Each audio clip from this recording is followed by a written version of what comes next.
Kalingap Edo at VNC may napupusuan na. Ano kaya ito? Yan ay sama-sama nating tutukan mamaya mga kalingap. Pero bago ang lahat, maligayang pagbabalik sa aking YouTube channel Reacts TV Official.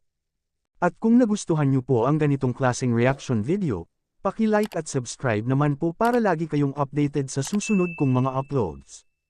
Maraming salamat at pagmamahal kay Kuya Val Santos Matubang at Idol Kalingap Rab.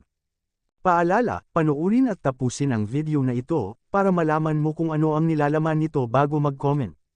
Bago natin tatalakayin ang ating main topic, baliktanaw muna tayo sa nakaraan. Noong na-scout ni Dr. Love si VNC, ay malaki talaga ang kanyang pasasalamat kay Dr. Love. Binigyan pa siya ng bag na galing kay Mrs. Love.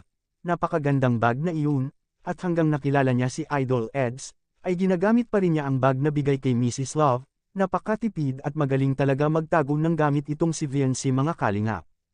Basta mabait na bata, maraming magmamahal sa'yo tulad ni VNC. Mabait at family-oriented, kaya nagustuhan si VNC sa ating mga kababayan na OFW at Kalingap EDC Global supporters. At meron din tayong aabangan mga kalingap. Siguradong kikiligin kayo dito sa first ever hot seat ng EDC, sigurado ako na daming Q&A para kay Idol Eds at VNC. Lap po ng Love Team Q&A. Sige. Gusto niyo rin po bang gawin natin sa EDC, yung Q&A natin? Magkakabukingan na, yan ay ating aabangan mga kalingap.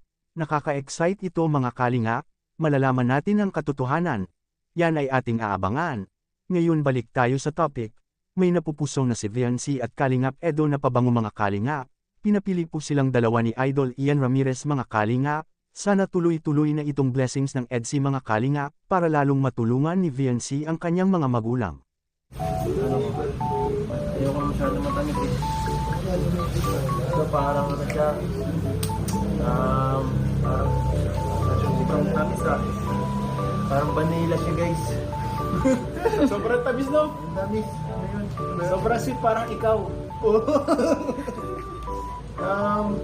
Anong masasabi nyo dito mga kalingap? Ito ay isang reaction video lamang, kaya pwede po tayo mag-comment sa ibaba mga kalingap sa comment section. At lagi ko rin itong babalik-balikan na lagi po nating suportahan si Idol Kalingap Rab sa kanyang mga vlog, dahil dito kinukuha ang mga gastusin, tulad ng pabahay, mga allowances sa mga beneficiaries at mga sahod sa ating mga K-boys. Hanggang dito lang po muna ang Kalingap Reacts TV official update ngayong araw mga kalingap. Huwag kalimutang mag-like at subscribe at i-on ang notification bell for more updates. Maraming salamat po, mabuhay tayong lahat. God bless us all.